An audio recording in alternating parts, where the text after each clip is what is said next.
Welcome to coffee with Javeria. आज हमारे साथ मौजूद है सिग्नेचर ग्रुप ऑफ होटल्स के सीईओ मिस्टर अली मलिक साहब। सर क्या हाल है आपका? अल्हम्दुलिल्लाह फाइन। अच्छा सर, आज मैं आपसे सवाल पूछूंगी पाकिस्तान के हवाले से, प्रॉपर्टी के हवाले से, हालात के हवाले से। तो मेरा पहला क्वेश्चन आपसे है कि पाकिस्तान में रियल एस्टेट इन्वेस्टमेंट की मजीद कैपेसिटी है या फिर बहुत ओवर इन्वेस्टमेंट हो गया पाकिस्तान में? जी देखें, ये वैसे तो एक लगता तो बड़ा जेनेरिक क्वेश्चन है, लेकिन है ये टेक्निकल।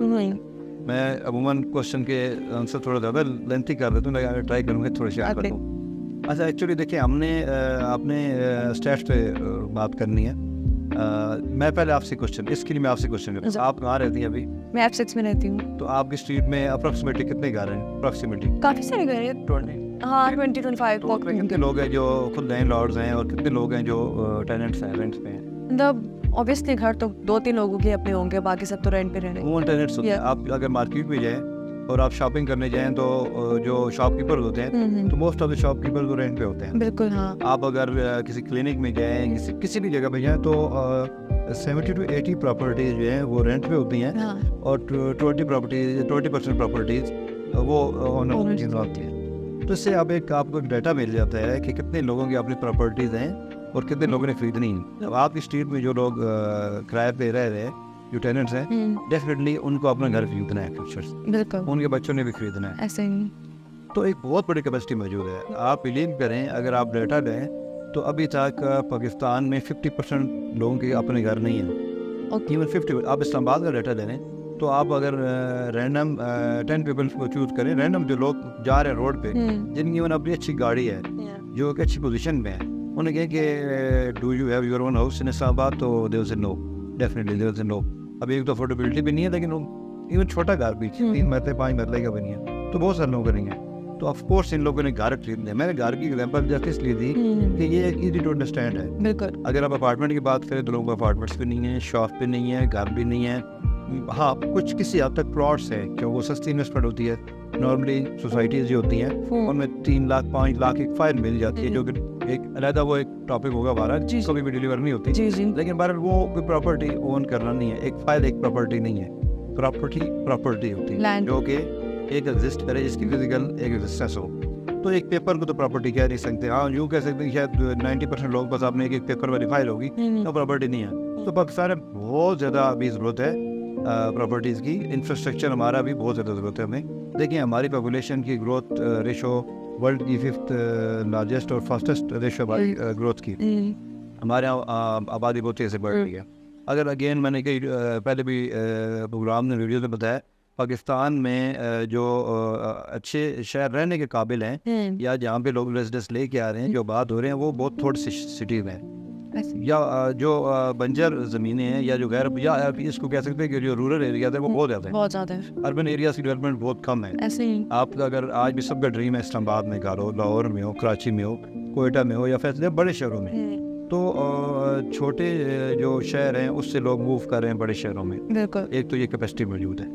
आप अगेन मैं अगर बात करूं तो ऑलमोस्ट इस्लामाबाद के सराउंडिंग में जितने भी अगर हम इस्लामाबाद के सराउंडिंग में 300 किलोमीटर या 200 किलोमीटर का रेडियस लें, तो जितने लोग हैं सबका ड्रीम है इस्लामाबाद में प्रॉपर्टी कोई भी हो सकती है। वो एक शॉप हो सकती है, अपार्टमेंट हो सकता है, हाई राइज में कोई चीज़ हो सकती है, या एक कार भी हो सकता है, कुछ भी हो सकता है। तो कैपेसिटी तो बहुत ज़्यादा मौजूद है, बहुत ज़्यादा। नेक्स्ट 10 ईयर में भी ये नहीं फुलफिल हम कर सकते।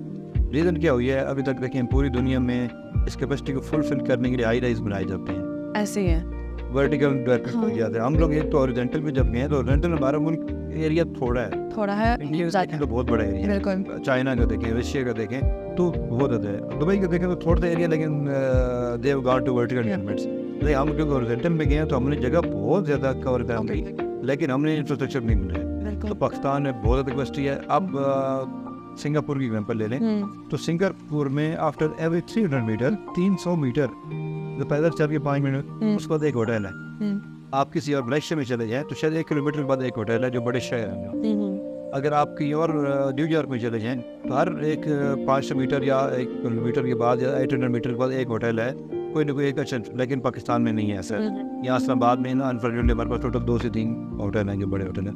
तो इंफ्रास्ट्रक्चर की जरूरत है, होटल की जरूरत है, हॉस्पिटल की जरूरत है, या बड़ी बड़ी हाउसिंग सोसाइटी की जरूरत है, कम्युनिटीज़ की जरूरत है, अपार्टमेंट्स की जरूरत है।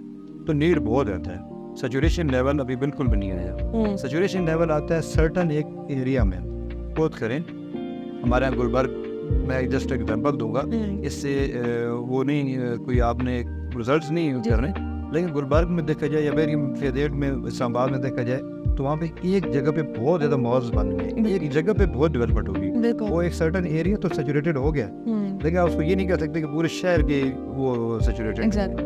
हाँ, आगे डिसाइड ये करना होता है कि किस टाइप की प्रॉपर्टी। अगर आप फाइलों में देखें तो सैचुरेशन लेवल ओवर सेलिंग हो चुकी है, ओवर इन्वेस्ट हो चुकी है, इतनी नीड नहीं हमें फाइल्स की, उस लेवल के प्लॉट्स की नीड। अच्छे प्लॉट्स हो जो डेवलप हों, जहाँ पे आज भी आप घर बना सकें, तो वो तो डेफिनेटली है, लेकिन फाइल ओवर सैचुरेट होती है, ओवर सेट होती है। लेकिन आज मुझे बताएं इस्लामाबाद में आज भी रेंटल जो वैल्यू घरों की बहुत ज़्यादा है, इतने रेंट लोग अफोर्ड नहीं कर पाते, तो इट मीन के वो सैचुरेशन लेवल पे नहीं पहुंचे, नीड है। अगर इस्लामाबाद में आपका एक घर हो, मैं इसलिए कि ले मैन के एग्जाम्पल दे रहा, एक घर या एक अपार्टमेंट या एक शॉप, तो वो विद इन डेज सेल हो जाता है, उसकी इतनी बड़ी नीड है। तो इट मीन कि पाकिस्तान में अच्छे इंफ्रास्ट्रक्चर की और अच्छी प्रॉपर्टीज की नीड है, और मे बी वो हम शायद 30% की उनकी ज़रूरत भी अभी तक नहीं पहुंचे। बिल्कुल, मतलब लैंड की भी कैपेसिटी भी मौजूद है और साथ साथ लोगों में भी, लोगों की बाइंग देखिए, लोग बाइंग कैपेसिटी तो खैर एक डिफरेंट चीज़ होती है, लेकिन लोग नीड अभी है बहुत ज़्यादा है जी। हाँ, एक सर्टन क्लास के पास मे भी आपकी जो एरिया है या आपके जो लोग हैं, आपके एक बंदे के पास 10 प्रॉपर्टीज होंगी, उस एक के पास तो बहुत प्रॉपर्टीज जी जी, लेकिन बाकी जो 9% है, जो 9 लोग हैं, उनके पास एक प्रॉपर्टी भी नहीं होगी, तो बैलेंस करने की जरूरत है। 9 लोगों ने भी तो प्रॉपर्टी खरीदनी है, बिल्कुल, तो इसलिए इसमें कैपेसिटी बैलेंस बहुत ज़्यादा है। ठीक है। अच्छा, कुछ इन्वेस्टर्स हैं जिनसे डिसाइड नहीं होता कि वो किस कैटेगरी में इन्वेस्ट करें, जैसे कि हमारे पास हाई राइज होता है, कमर्शियल है, प्लॉट्स है, सोसाइटीज़ हैं, इस तरह से लैंड परचेज करना है उन्होंने, घर परचेज करने हैं, तो इसमें रूल ऑफ थंब क्या होगा उनके लिए? देखिए, रूल ऑफ थंब बिल्कुल सिंपल है कि आपका पर्पस क्या है, प्रॉपर्टी का इन्वेस्टमेंट का पर्पस क्या है। या सपोज करें हम स्टार्ट करते हैं एक अपार्टमेंट से, तो अपार्टमेंट का जनरली एक पर्पस होता है कि खुद रहना होता है या रेंट पे लगाना होता है, ताकि वो जब चाहें तो हम खुद रह लें, और व्हेनेवर वो रह आपको नहीं रुका तो आप उसको रेंट आउट करते हैं। एक शॉप होती है, शॉप का पर्पस होता है कि आप उसमें अपना बिजनेस भी कर सकते हैं और आप रेंट आउट भी कर सकते हैं। सपोज करें एक ओवरसीज है जो कि जॉब कर रहा है किसी भी कंट्री में, वो कहता है कि मैं एक शॉप इन्वेस्ट कर देता हूँ, जब मैं जाऊँगा तो मैं उधर अपना कोई बिजनेस स्टार्ट कर दूंगा, अगर बिजनेस ना स्टार्ट कर सके तो मैं उसको रेंट आउट कर दूँ। अब इसका एक जनरल एक टोटली डिफरेंट एक पर्पस है। अगर आप एक जाते हैं किसी हॉस्पिटैलिटी प्रॉपर्टी में, किसी होटल की उसमें, तो उसका पर्पस होता है कि वो बड़े लेवल के रेंट, जो हाई रेशो रेंटल होते हैं, हाई रेंटल यील्ड्स होती हैं वो, तो ये टोटली डिपेंड करता है कि आपका पर्पस क्या है, आप क्या चाह रहे हैं। लेकिन जब भी आप सोचें, जो हमारे व्यूअर्स देख रहे हैं, वो बस जब भी सोचते हैं कि हमने इन्वेस्ट करना है, तो बस पहले तो खुद देखें उनका क्या, वो क्या अचीव करना चाह रहे हैं उससे। वो हो सकता है उनका पर्पस ये हो कि जब उनकी फैमिली ग्रो करे तो उनका कोई अगर बच्चा है या उनके कोई घर का फैमिली मेम्बर है, उसको वो प्रॉपर्टी दे दो और घर अलग बना लें, फिर वो घर में इन्वेस्टमेंट करेंगे, जब तक वो यूज़ नहीं होता वो रेंट पे लगा रहे, और जब नहीं तो वो उसको खुद यूज़ कर ले। इसी तरह शॉप है, इस तरह अपार्टमेंट हैं, ऑफिस हैं, लेकिन हो सकता है किसी की रिक्वायरमेंट एक ऑफिस की हो कि वो कभी भी अपना बिजनेस एक्सटेंड करना चाह रहा हो, वो चाह रहा हो कि मैं कराची में जाके एक ऑफिस इन्वेस्ट कर देता हूँ, तो कभी अपार्टमेंट में नहीं करेगा, तो इस पर वर्क करना चाहिए। और हम मोस्ट ऑफ द टाइम हम लोग बगैर किसी प्लानिंग के, हम लोग किसी लोग कहने के, किसी एक प्रॉपर्टी एजेंट के, किसी कंसल्टेंट कहने पे इन्वेस्ट तो कर देते हैं, खुद से नहीं सोचते। तो खुद प्लान जरूर करना चाहिए कि आपने पर्पस क्या है, और नेक्स्ट 15 ईयर या एटलीस्ट 15 to 20 ईयर की प्लानिंग कर लेनी चाहिए कि नेक्स्ट मेरी 15 साल में इस प्रॉपर्टी की यूटिलाइजेशन क्या होगी। तो आप अपने सिनेरियो को देख के, आप अपने लाइफस्टाइल को देख के, और आपकी जो फ्यूचर की प्लानिंग है उसको देख के आपको इन्वेस्ट करना चाहिए। बिल्कुल, लेकिन एक सवाल यहाँ पे यह आता है कि क्या ये सही वक्त है इन्वेस्टमेंट करने का, क्योंकि लोग तो बहुत परेशान है पाकिस्तान के हालात देखकर इस वक्त, इन्वेस्टमेंट का सही वक्त? हाँ, तो मैं तो समझता हूँ सही वक्त है। देखिए, प्रॉपर्टी का सिंपल रूल था, तो प्रॉपर्टी इन्वेस्टमेंट जो सरमायाकारी प्रॉपर्टी होती है, उसका बेसिक रूल है बाइंग एंड सेलिंग। या किसी बिजनेस का ये होता है कि आप बाय करते हो और फिर सेल करते हो। तो बाइंग का तो ये आइडियल टाइम है। देखें, इन्फ्लेशन है, चीज़ें आपको बहुत अच्छे रेट पे मिल जाती हैं। कुछ डेवलपर्स तो आपको अपनी कॉस्ट भी कम रेट पे दे रहे हैं, क्योंकि मार्केट की डिमांड नहीं है, सप्लाई ज़्यादा हो रही है, डिमांड नहीं है। तो ये आइडियल तरीन टाइम है, द मोस्ट आइडियल टाइम जो नेक्स्ट जो प्रीवियस 5 ईयर में था वो ये टाइम है। 2023 स्पेसिफिक अगर मैं बात करूँ तो 2023 मोस्ट आइडियल टाइम था बाय करना है। बिल्कुल, सेलिंग स्टार्ट होगी 2023 के एंड में या 2024 के मिड में इसकी सेलिंग स्टार्ट हो जाएगी। ओके, अगर किसी के पास पैसे पड़े हुए हैं तो ये तो आज किसी हाउसिंग सोसाइटी या किसी हाई राइज या किसी रिजॉर्ट डेवलपर के पास चले जाएं तो वो आपको आपकी मर्जी के रेट से देगा, क्योंकि अगेन मैं कहूँगा सप्लाई ज़्यादा है, डिमांड नहीं है, कैश फ्लो नहीं है, तो आपको एक अच्छे लेवल की आपकी डील बन जाती है। तो डील का टाइम है ये। तो हाँ, सेलिंग की बात करें तो ऑफकोर्स सेलिंग का टाइम नहीं है, सप्लाई ज़्यादा है, डिमांड नहीं है, तो सेलिंग का टाइम तो नहीं है, लेकिन बाइंग का टाइम है। और मैं आपको बताऊँ कि कोई भी बिजनेस हो, चाहे वो मतलब किसी भी नेचर का हो, और स्पेसिफिकली रियल एस्टेट की बात करें तो आपका प्रॉफिट आपके बाइंग है, प्रॉफिट हमेशा बाइंग, बिल्कुल प्रॉफिट हमेशा डिसाइड होता है कि आपकी खरीदारी कितनी। जी अगर आप एक घर बना के बेच रहे हैं, तो आपका बिजनेस है कि आप एक प्लॉट लेंगे, घर बनाएंगे, देन सेल करेंगे, तो उसका प्रॉफिट डिपेंड करता है कि आपने जो परचेजिंग की है, जो प्रोक्योरमेंट की है, उसको घर को बनाने में ईंट है, सीमेंट, सरिया है, वो कितने सस्ते की है, तो उससे आपका प्रॉफिट डिटरमिन होगा। बिल्कुल। तो इस बिजनेस में यह है कि आपकी बाइंग कितनी अच्छी है, तो ये रेट में बाइंग है। लेकिन जब मार्केट ओपन हो जाएगी, इलेक्शन हो जाएंगे, पॉलिटिकल स्टेबिलिटी आ जाएगी, तो ऑफकोर्स फिर बाइंग का टाइम नहीं होगा, फिर सेलिंग का टाइम स्टार्ट हो जाएगा। तो ये आइडियल टाइम है, और जो अच्छे वाइज इन्वेस्टर्स हैं, जो एक मेच्योर्ड और सीजन इन्वेस्टर्स हैं, उस टाइम बाइंग। बिल्कुल। अच्छा, आजकल वैसे पूरी दुनिया में हॉस्पिटैलिटी इंडस्ट्री का बहुत ज़्यादा ट्रेंड है, लेकिन हमें ये बताएं कि इसकी टाइप्स कौन कौन सी है, कौन कौन सी कैटेगरीज हैं हॉस्पिटैलिटी इंडस्ट्री की? इंशाल्लाह बहुत जल्द हम हॉस्पिटैलिटी पे पूरा एक प्रोग्राम करेंगे, जो जिसमें इसकी काफ़ी डिटेल होती है, लेकिन क्योंकि आज आपका स्पेसिफिक क्वेश्चन है, उसकी मैं बताऊँ तो देखिए, हॉस्पिटैलिटी से मुराद ये है कि ऐसी प्रॉपर्टीज जहाँ पे आप मेहमान नवाजी, सादे लफ्ज़ों में कहें तो मेहमान नवाजी कर सकें, जहाँ पे आप होस्टिंग कर सकें, वो प्रॉपर्टीज होती हैं। सिंपल वर्ड में कहें तो एक होटल रूम जो होता है, जो होटल स्वीट भी कहते हैं, एक डुप्लेक्स, एक अपार्टमेंट भी कह सकते हैं उसको, जो टू स्टोरी लोग सर्विस अपार्टमेंट कह सकते हैं, ऐसी प्रॉपर्टी जो जिसमें आप आजकल तो देखें बहुत ट्रेंड आया हुआ है कि लोग एयरबीएनबी या booking.com पे अपनी प्रॉपर्टीज, अपनी पर्सनल प्रॉपर्टीज भी रेंट आउट कर रहे हैं। हॉस्पिटैलिटी प्रॉपर्टी है, एक होटल का कमरा, वो भी हॉस्पिटैलिटी प्रॉपर्टी है। एक अगर कोई रिजॉर्ट है, उसमें कॉटेज है या विला है, जो अभी आप लोग कर रहे हैं, रिजॉर्ट्स वगैरह डेवलप कर रहे हैं, तो उसमें भी जो प्रॉपर्टी है वो भी हॉस्पिटैलिटी प्रॉपर्टी है।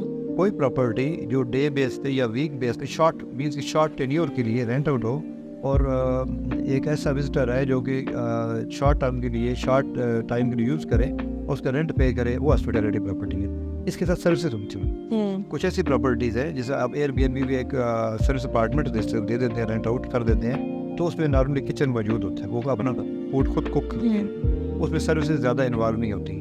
अच्छा, अगर आप एक होटल का रूम, 5 स्टार होटल का, 3 स्टार होटल का, एक या किसी भी सर्विस हाउस का, आपके इस्लामाबाद में आपका घर है, उसके एक जिस तरह आगे गेस्ट हाउसेज बनेंगे, उसके कमरा रेंट आउट करते हैं, तो उसके साथ आपको एक रेस्टोरेंट भी देना है, उसके साथ आपको रूम सर्विस भी देनी है, उसके साथ आपको मे बी एक शोफर की सर्विस दी हो, आप एक ड्राइवर हो जो कि उनको पिक करे एयरपोर्ट से, तो मतलब ये सर्विसेज हैं। तो ये कुछ टाइप्स हैं। अगर मोस्ट कॉमन देखा जाए तो आजकल गेस्ट हाउसेज बहुत ज़्यादा हैं, आजकल सर्विस अपार्टमेंट्स बहुत ज़्यादा हैं, लोग अपने अपार्टमेंट ले रहे हैं, उनको दी डिफरेंट ऐप्स के जरिए रेंट आउट कर रहे हैं। और अगर स्पेसिफिक कुछ प्रोजेक्ट्स की बात की जाए तो जैसे हम लोग, हमारा ग्रुप जिसम ग्रुप होटल डेवलप कर रहा है इस्लामाबाद में, तो उसमें होटल रूम्स वगैरह हैं जी। तो ये हॉस्पिटैलिटी प्रॉपर्टी। रियल एस्टेट में अच्छा प्रॉफिट अगर गेन करना है तो कितने टाइम का वेट करना चाहिए हमें? जी देखिए, रियल एस्टेट है, ये एक बड़ा सीरियस बिजनेस है। ये एक शॉर्ट टर्म बिजनेस नहीं है, ये एक डे बेस्ड ट्रेडिंग नहीं है कि आज आपने लिया, या एक वीकली ट्रेडिंग नहीं है। इसमें कुछ कभी कभार फायदा आ जाती हैं, जो कि उसमें तो चले ट्रेडिंग हो जाती है कि एक वीकली ट्रेडिंग, या लेकिन वो कभी भी रिकमेंडेड नहीं है। एक बड़ा सीरियस बिजनेस है, और इसको उन लोगों को करना चाहिए जिनमें पेशेंस हो, और जो जल्दबाजी से ये जल्दी नहीं करनी चाहिए। देखिए, हर वो इन्वेस्टर नुकसान करता है जो जल्दी में लेता है, वो महंगी चीज़ ले लेता है, और फिर जल्दी सेल भी कर देता है। तो रूल दो ये बाइंग और सेलिंग है। हाँ, इसमें टेन्योर डिपेंड करता है। देखिए, एक तो इसमें एटलीस्ट जो रिकमेंडेड टाइम है 1 ईयर है, एटलीस्ट 1 साल एटलीस्ट आपको वेट करना चाहिए। देखिए, ये डिपेंड करता है आप इन्वेस्टमेंट किसे होगी। अगर आप एक हाउसिंग सोसाइटी में कर रहे हैं तो उसको तो 5 से 6 साल लगते हैं ऐसे ही उसकी एक शेप बनाने में, उसकी रोड्स बनने में, उसकी कटिंग होने में, स्ट्रीट लाइट्स लगने में, तो एटलीस्ट 5 से 6 ईयर लगते हैं। अगर आपका एक हाई रेंज प्रोजेक्ट है तो उसको ग्राउंड फ्लोर से ऊपर आने में जब वो नजर आए तो उसको भी एटलीस्ट 1 ईयर लगता है। एक रिजॉर्ट है तो उसको भी एटलीस्ट 1 ईयर या 1.5 ईयर या 2 ईयर लगता है। एक कॉटेज है, एक विला है, उसको भी इतना टाइम तो ज़रूर लगता है कि वो थोड़ा सा नजर आए। तो एक स्टेप ऊपर जाएगा तो आपको प्रॉफिट जाएगा। देखिए, अब आपने एक ऐसी प्रॉपर्टी में इन्वेस्ट किया है जो कि आपकी एग्जिस्ट अभी फिजिकल नहीं करती थी, फ्री लाइफ स्टेज था, तो आप कहेंगे मैं आफ्टर 1 मंथ या 2 मंथ बेच दूँ, और रेट इंक्रीज भी हो चुके हूँ, तो फिर भी उसकी स्टेट तो वही थी ना। तो ये देखना हमेशा, देखिए मैं हमेशा ये लोगों को कहता हूँ कि आप उसकी किसी का स्टेट देखें, बिल्कुल। उसमें अगर कुछ चेंज आया है, पहले ग्राउंड फ्लोर था, आप 10th फ्लोर पे चले गए हाई राइज, फिर अब सेलिंग का टाइम है। बिल्कुल। अगर आपका एक विला था या एक कॉटेज था, वो अभी उसकी प्लानिंग में था और वो बिल्ड हो गया, उसका ग्रे स्ट्रक्चर बन गया, हाँ। तो नॉर्मली जनरली एक as a general rule 1 year at least आपको वेट करना चाहिए। और आप अगर मिनिमम करें तो 6 मंथ भी हो सकता है, लेकिन ये डिपेंड करता है, हर प्रॉपर्टी टाइप पे डिपेंड करता है। और अगर आप प्लानिंग कर रहे हैं तो हमेशा प्लानिंग में माइंड में ये रखेंगे, आप 1 ईयर माइंड में रखेंगे, मैं 1 साल एटलीस्ट वेट करूँगा ना। समटाइम अब जैसे आजकल के हालात हैं, इनमें तो थोड़ा वेट ज़्यादा हो गया, ये 1.5 ईयर भी हो गया, 2 ईयर भी हो गया, लेकिन ये आता है समटाइम 10 साल 15 साल 20 साल के बाद ऐसा एक टाइम आता है जो अभी पाकिस्तान में चल रहा है। मे बी नेक्स्ट ईयर तो जल्दी ना आए।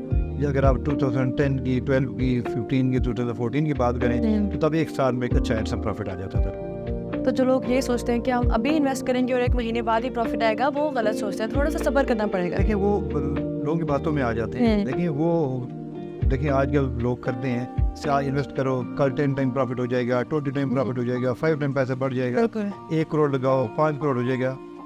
सॉरी, ऐसा नहीं है, उसका एक रेशो है। एक अच्छा जो प्रॉफिट है वो 25 to 30% होता है। अगर वो बहुत से प्रॉफिट अगर आ जाए ऑन एवरेज, वो 1 साल में 25 से 30% इन आदात में एक अच्छा प्रॉफिट है।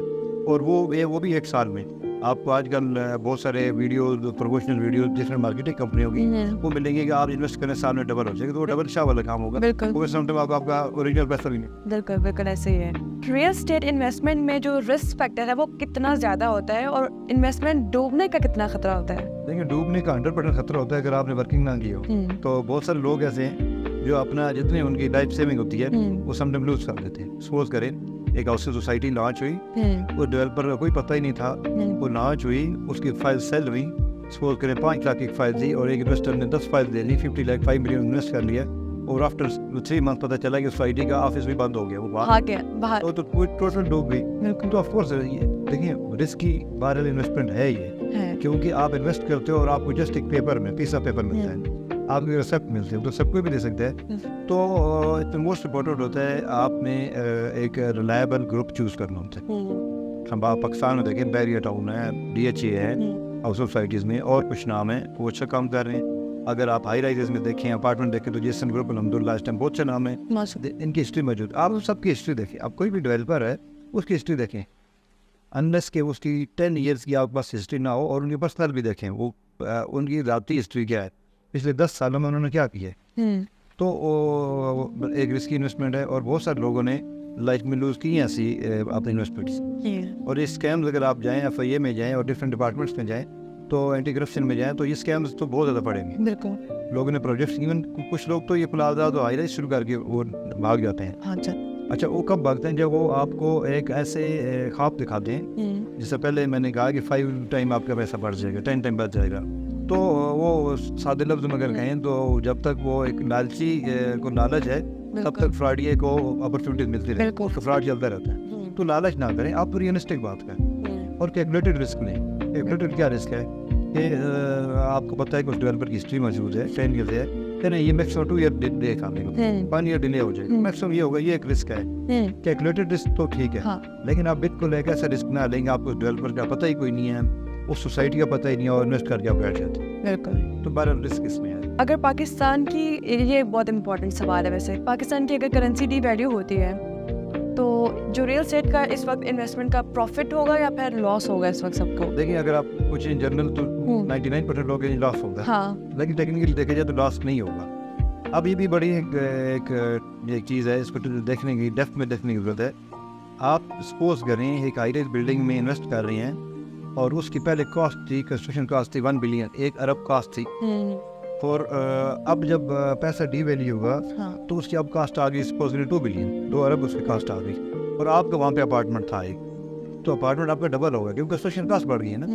तो जिस चीज़ की कंस्ट्रक्शन कास्ट ज़्यादा हो गई है तो कैसे आपको नुकसान हो सकता है। मैं इसको अब सिंपल वर्ड में एग्जाम्पल, एक घर है, वेरी सिंपल, कोई भी लेमैन समझ, एक घर था 7 मरले की, प्राइस पहले कंस्ट्रक्शन कास्ट थी सपोज करें 1.5 करोड़, अब उसकी हो गई है 3 करोड़, डबल हो गई है। स्टील आपका डबल हो गया, सीमेंट डबल हो गया, रॉ मटेरियल डबल हो गया, लेबर ज़्यादा हो गई, तो अब आपकी कंस्ट्रक्शन का डबल हो जाएगी।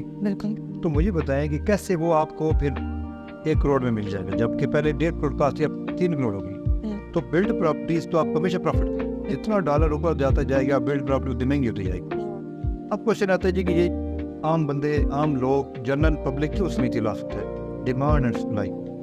क्योंकि होता ही है कि लोग उजलत में, लोग जल्दबाजी में बेचना शुरू कर देते हैं। डिमांड ज़्यादा कम होती है, सप्लाई ज़्यादा हो जाती है, तो फिर कुछ आपको चीज़ें बाइंग सस्ती हो जाती है। तो लोग कहते हैं जी ये तो प्रॉपर्टी डाउन होगी, ठीक, क्योंकि बहुत सारी प्रॉपर्टी तो स्पेकुलेशन पे चल रही होती है ना, ये फायदे जो चल रही होती है।